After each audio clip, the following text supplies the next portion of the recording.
Par pilsonisko iniciatīvu drošības stiprināšanā.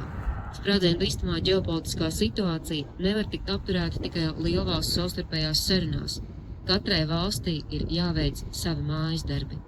Latvijas gadījumā tie ir: pirmais – pilnībā slēgt robežu ar Krievijas federāciju un Baltkrievijas republiku, lai piespiestu Krieviju apturēt militāro agresiju Ukrainā, kavējot apgādi un radot ekonomiskos zaudējumus, novēršot Latvijas republikas kā NATO valsts pierobežas destabilizāciju.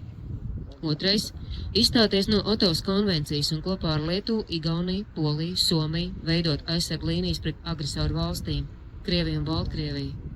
Trešais – nodrošināt tiešu komunikāciju ar nacionālajiem bruņotajiem spēkiem, nekavējoties uzsākot brīvprātīgo iniciatīvu pretmobilitātes šķēršļu izvietošanā un aizsargu joslu radīšanā.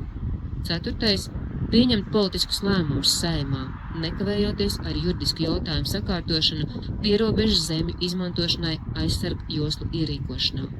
Piektais – noteikt bargākus sodus cilvēkiem, kas sociālajos tīklos vai fiziskajā realitātē pauž atbalstu agresoru valstīm, palielinot spriedzi sabiedrībā hibrīdkara apstākļos. Pilsoniskās aktivitātes iniciatīvas grupa ir atvērta dialogam par nepieciešamajiem pasākumiem Latgales attīstībai un sabiedrības noturības stiprināšanai. Rosinām pēc iespējas ātrāk organizēt tikšanos ar brīvprātīgās kustības aizsākšanu robežu stiprināšanai.